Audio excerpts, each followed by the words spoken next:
A Organização Mundial de Saúde, a OMS, publicou em novembro do ano passado uma série de procedimentos que definem o parto humanizado. São práticas que respeitam as decisões tomadas pela mulher e ajudam a reduzir o número de intervenções médicas desnecessárias. São 56 recomendações sobre o pré, o parto e o pós-parto. O texto destaca o direito da mulher a ter um acompanhante durante o processo e a escolha de uma posição confortável na fase final do trabalho de parto.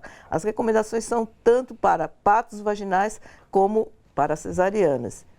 E o fato da OMS definir esses procedimentos cria uma expectativa positiva para a criação de políticas públicas na área? Eu acho que esse documento é um documento sensacional, né? Porque é um documento que ele quer olhar para a experiência positiva. Sim. Né? Quando a gente coloca, pergunta para alguém, define um momento que foi um dos momentos mais felizes, mais significativos da sua vida, todas as pessoas que tiveram no momento do parto um bom momento vão definir o nascimento dos filhos. Então, eu acho que esse foco da OMS nisso, ela fala muito em ferramentas de comunicação, que é um problema que a gente tem que melhorar, né? O plano de voo pode mudar, mas você tem que saber comunicar que ele mudou, né? Essa comunicação nossa está muito ruim, acho que é na saúde toda, né? Se de um lado a gente vê a autonomia aumentando, a comunicação está péssima. Esse documento aponta claramente quais são as situações que a gente pode tomar um cuidado maior. E um ponto importante, quando se fala de humanização, né, que eu acho que ninguém olha para a humanização de uma forma... humanizar não é abrir mão de tecnologia, não é em momento somar, nenhum, né? É somar, é você aumentar e melhorar as relações humanas. Sim. Sem abrir mão de tudo que você tem, para que você tenha segurança, para que você tenha saúde. Então, eu acho que esse documento, ele acrescenta muito, né? E que todo mundo olhe para esse momento pensando o que eu posso fazer para garantir que essa mulher tenha esse momento como um momento único e significativo para a vida dela. Né? Nesse aspecto, né, assim, eu queria lembrar um trabalho que nós desenvolvemos lá no Hospital das Clínicas, que tem uma questão que a gente percebe, eu que lidero um pouco esse projeto, existe, para quem nunca passou pela situação, o desconhecido é sempre... assustador. O Hospital das Clínicas da Faculdade de Medicina da Universidade de São Paulo propôs, até porque nós somos um serviço terciário, a pessoa, via de regra, ela veio de uma UBS, próxima à casa dela, onde ela conhece quem mede a pressão, ela conhece quem a atende, etc. E ela cai num lugar onde tem 20 mil funcionários, que nós nos perdemos entre os corredores e os andares, e aí ela vai para uma estrutura maior. Então, foi proposto um projeto chamado Acolher, que é um projeto de... Você chega e apresenta o que é. Na obstetrícia, a Rossana me pediu, eu sou a diretora do ambulatório, a Rossana me pediu para que eu adequasse isso para o ambulatório. E nós montamos toda tarde, as pacientes que fazem pré-natal com nós, toda sexta tarde, a gente tem um grupo de 20 pessoas envolvidas nisso, multidisciplinar, cada sexta-feira são 2 ou 3. A gente recebe grupos de gestantes que marcaram como se fosse uma visita. Ela e o acompanhante da escolha dela vão para este acolher. A gente explica um pouco por que ela foi para lá, por que ela não continua fazendo pré-natal onde ela estava, porque provavelmente ela tem um agravo de saúde, por isso que ela foi para a gente. Como funciona o SUS, né? Como funciona a estratificação da saúde, como funciona o Hospital das Clínicas, e nós incluímos um giro. Nós as levamos até para a porta do centro neonatal, né? A UTI neonatal, caso seu bebê tenha que ficar aqui. Sim. A experiência desse projeto é fantástica, e foi uma coisa que nós aprendemos no sentido da comunicação. Você estimula a equipe a se comunicar, a gente estimula a paciente a falar o que ela está sentindo e qual é a angústia dela, que nem sempre o profissional de saúde sabe. né? E é um momento único de comunicação. A gente tem várias pacientes que tinham uma ideia assim, a gente faz uma avaliação no final e a gente lê lá, nossa, eu queria muito uma cesárea, depois disso eu entendi que o parto normal é o melhor.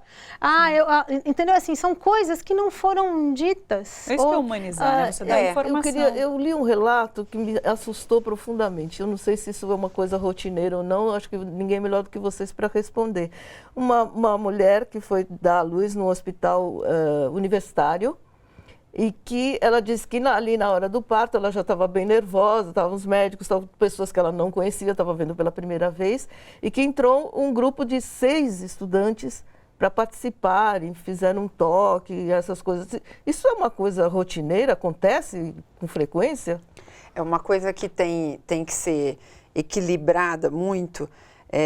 Existe a necessidade de ensino e existe também a privacidade de cada um. Sim. Né? E acho que no momento do parto, por exemplo, o que nós determinamos, nós fizemos uma lista de quem estará ali no momento do parto. Né? Então, você não é adequado entrar um grupo com 6 pessoas, 10 pessoas. E nada pode acontecer sem que a paciente saiba.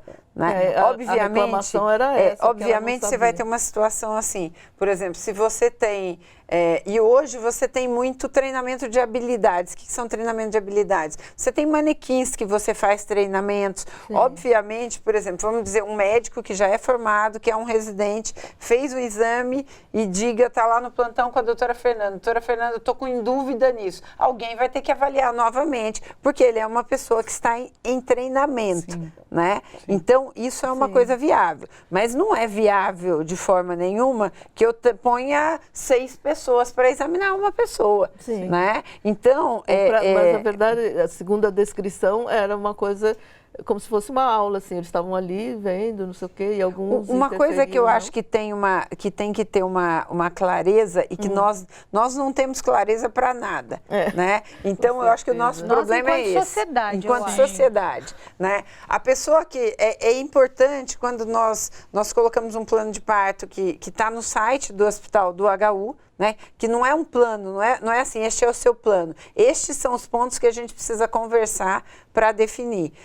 No início disso, existe a descrição do que é o hospital universitário. Então, o hospital universitário da USP tem alunos do 5º ano que estarão lá, tem médicos residentes que estão em formação, né? Então, você vai ter uma população de pessoas ali dentro maior do que tem. A gente não tem banheira, mas a gente tem um chuveiro para banho de aspersão. Se a pessoa consegue saber o que aquele serviço oferece, é uma relação totalmente diferente. Né? E, por exemplo, ninguém tem, claro, né? Claro. Ninguém fala isso. Sim. Então, a pessoa vai para lá e tudo é surpresa. Com mais um detalhe, ela fez o pré-natal numa unidade básica de saúde e vai ser atendida por uma equipe e num lugar que ela não conhece ninguém. Né? Num momento de fragilidade enorme, que você tem uma preocupação de que qualquer confronto seu deixa também vulnerável o seu filho.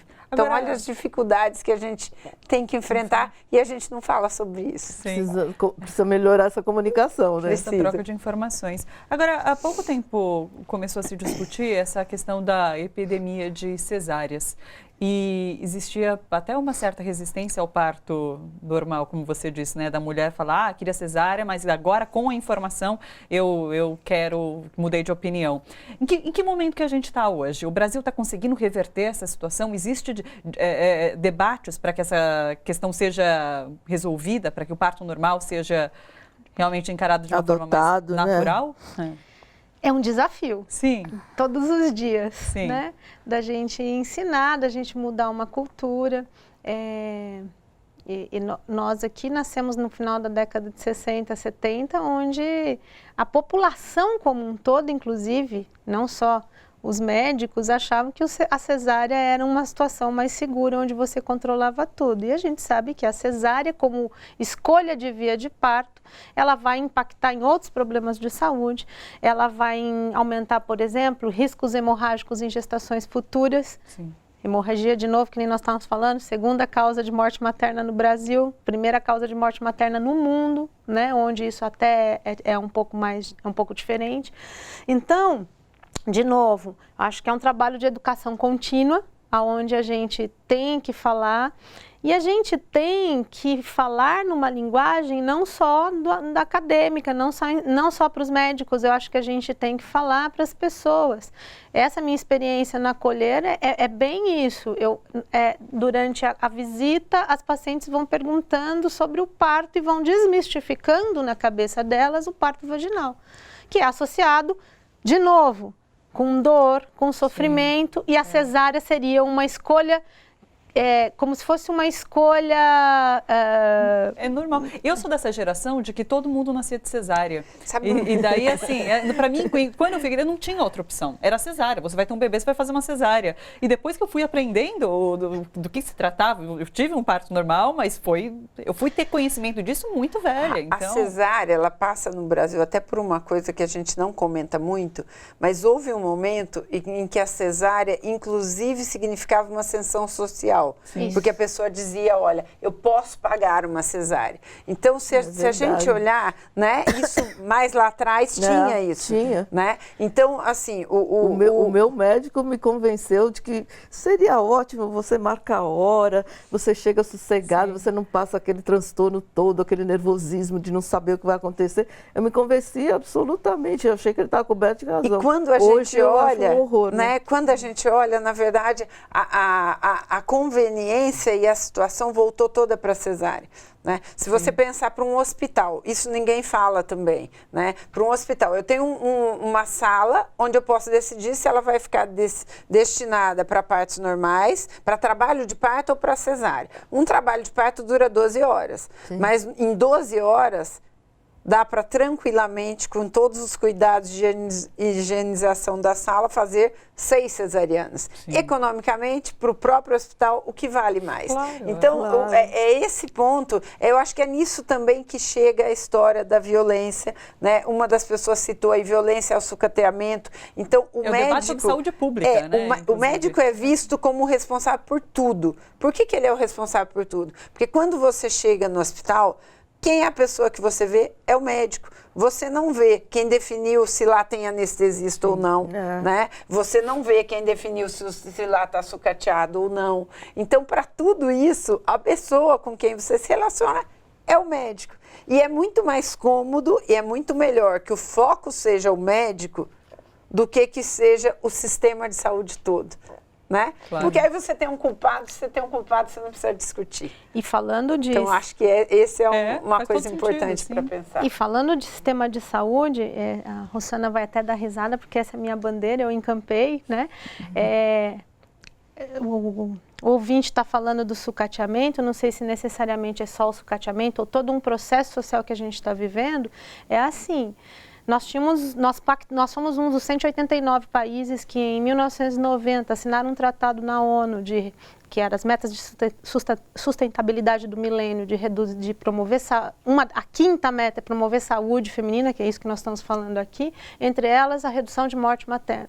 Nós saímos de uma taxa de 140 mortes para cada 100 mil nascimentos, né? E na década de 90, e nosso objetivo em 2015, em 15 anos, era reduzir 75% e para 35% para cada 100 mil. Nós só conseguimos chegar e estamos hoje em 64%.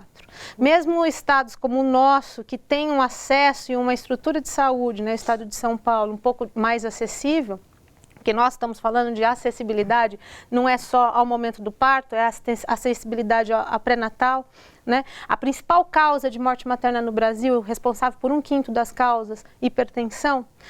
Para cada 3 hipertensas crônicas que chegam no nosso ambulatório de hipertensão, 2 não sabiam que eram hipertensas crônicas, então nós estamos falhando em prever os riscos antes. Então não adianta a gente falar só de combate à violência obstétrica, a gente tem que falar em promoção de saúde. Sim. Como um todo, e assim, tínhamos chegado num patamar, no estado de São Paulo, nós chegamos a 44 mortes maternas, nós estamos vindo no carro e a gente já sabe desse dado, mas os dados são consolidados normalmente 2 anos depois, 2017 está consolidando o dado agora, 49, está subindo para a faixa dos 50 de novo, quer dizer, então, São Paulo que é um dos estados melhores da União. O resto do país, que tem uma estrutura muito mais sucateada do que São Paulo. Sim.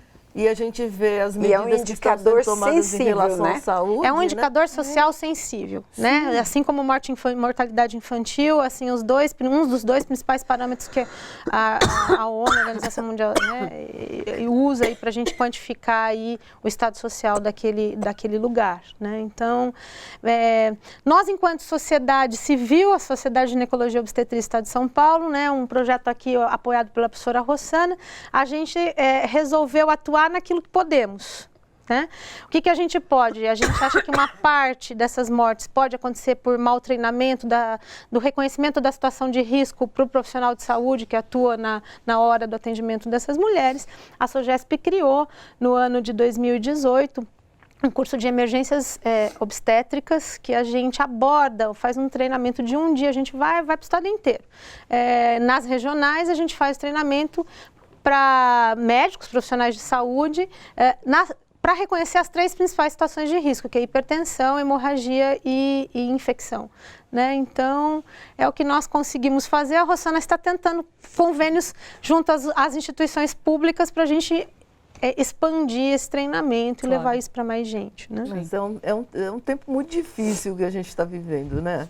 Porque a gente, quando vê que 20 anos de congelamento de gastos nas áreas sociais, na educação, na saúde, tudo isso, não desanima vocês nem um pouquinho? Não desanima. Não desanima, não. Dá vontade de lutar todo dia. Eu acho que brasileiro é muito criativo e a gente tem que tentar, né? Eu acho que cada um tem que fazer aquilo que pode, né? Então, a SOGESP tem trabalhado com seus associados, estamos tentando expandir isso com o governo estadual, governos municipais, porque é importante incluir a enfermeira no treinamento, né? Não adianta a gente treinar só o médico. Sim. Tem que treinar todo mundo. Enquanto a gente não aprender a trabalhar como equipe de saúde e todo mundo junto em prol da mulher, vai ser muito difícil a gente vencer qualquer uma das coisas. Sim. Deixa eu ler mais alguns comentários. A gente recebeu do Ariel Júnior. É fundamental que a mulher se sinta confortável, segura, acolhida e respeitada durante o pré-natal, parto e pós-parto. E a Ciene Santana fala assim, amo esse canal, é muito maravilhoso. Como podem trocar um tesouro deste para ver Bolsonaro no seu canal falando abobrinha e tirando nossos direitos sem falar no Twitter? Maurício Melo Ribeiro falou, doutora Rossana tocou no ponto. O hospital, em especial o privado, incentiva a cesárea por uma questão de lucro. É o parto com hora marcada, né? Que realmente o médico também ganha com isso. E na universidade, existe agora uma mudança em relação ao que é passado para os alunos? Porque eu lembro de ter feito uma reportagem há uns 5 anos, em que a profissional acusava, inclusive, isso, que as próprias faculdades de medicina focavam muito mais na questão da cesárea do que do parto normal. Isso está mudando também na questão da educação? Eu acho que a gente tem um vício de formação em medicina, que não é só em obstetrícia, né? E que a gente, em obstetrícia, isso está mudando de uma forma mais rápida, mas precisa mudar em tudo. A formação do médico não é no Brasil, é de todo o Ocidente, é para o processo de doença. Sim. E o parto normal é um processo de saúde. Sim. Então, é isso que precisa mudar. Né? Os médicos estão muito mais acostumados a lidar com doença do que lidar com saúde. E quando vem uma situação de saúde, todo mundo fica meio perdido. Então, eu acho que esse ponto, a gente tem muito que trabalhar nas universidades, então é trabalhar no processo de saúde, é trabalhar na multidisciplinaridade, né? Interdisciplinaridade, aliás, mais do que multi. Vocês são a favor da presença das doulas no parto? Eu acho que a doula, ela pode ajudar muito, né? São outras coisas que também se confundiram, né? A função da doula é muito clara, é muito específica, não é uma função técnica, então uma doula jamais vai poder fazer um exame de uma paciente, a doula não pode, ela não tem qualificação e nem autorização para acompanhar um trabalho de parto, mas naquele apoio que ela pode dar, aquele apoio emocional, ela pode ajudar muito. O que aconteceu é que novamente a gente teve pessoas interferindo no trabalho técnico de médicos e enfermeiras. Então, quando a doula faz isso, ela não ajuda, ela atrapalha. Sim. mas quando ela realmente está ali numa parceria para ajudar e para dar aquele suporte emocional, é muito bem-vinda. A doula no pós-parto tem uma função ótima, fantástica, porque ela pode ajudar a mulher a reorganizar a rotina dela de vida, né? Ajudar na amamentação. Então, o que precisa é... Se todo mundo parar de brigar porque quer espaço e realmente começar a brigar pela mulher, nós vamos ter sucesso. Porque hoje as pessoas estão brigando porque cada uma quer o espaço. E as pessoas acham que não podem conviver juntas. Então, esse é o problema que nós temos hoje. Se cada queria falar. Não, eu acho que, inclusive, só complementando esse papel da doula, a gente tem que lembrar, né? Eu sou do interior, né? No interior, as famílias não são nucleares, elas são multinucleares, né? Então, a gente tem uma avó, uma tia que já teve o parto, a gente tem alguém que ajuda a gente depois do parto, nas sociedades urbanas, e a gente está se urbanizando, então, é assim, você tem pacientes que estão aqui sozinhas. O marido trabalha de noite, ela vai ficar sozinha. Ela não tem a disponibilidade de alguém que dê esse suporte. Então, assim, aliás, a doula surge nesse contexto da mulher que ajuda, né? Sim. A mulher que dá o suporte, sim, né? Que lá na família multinuclear, nas comunidades mais, como os indígenas, tal, existe essa figura. Ela não tem nome de doula, mas ela existe, sim, né? Sim. Então, eu acho que é isso. Tem lugar para todo mundo e a gente, aliás, interdisciplinaridade não é nenhuma novidade. Foi assinado lá no Tratado de Jacarta, em 1977, em promoção de saúde. Não conseguimos cumprir até agora. Olha só, você que curte a TVT e quer contribuir com a gente, se inscreva no nosso canal do YouTube, /Rede TVT e torne-se membro. Assim você participa da construção desse canal público e aberto. A gente agradece.